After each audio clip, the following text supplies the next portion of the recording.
महाराष्ट्रातला एकमेव पर्यटन जिल्हा म्हणून सिंधुदुर्गचं नाव पुढे आलं। उद्दिष्ट एवढंच होता की जिल्ह्यामध्ये पर्यटनाच्या माध्यमातून रोजगार निर्मिती व्हावी, तरुण तरुणीच्या दोन हाताला काम मिळावं, आपली उलाढाल वाढावी, आपले दरडोई उत्पन्न वाढावं आणि पर्यटनाच्या नकाशावर सिंधुदुर्गचं नाव जगाच्या पाठीवर घेण्यात यावं। आज 32 वर्षानंतर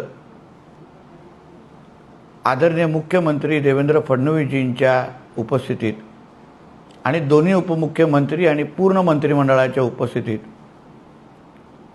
MTDC, ताज हॉटेल आणि स्थानिक संघ यांच्यामध्ये त्रिपक्षीय करार झाला।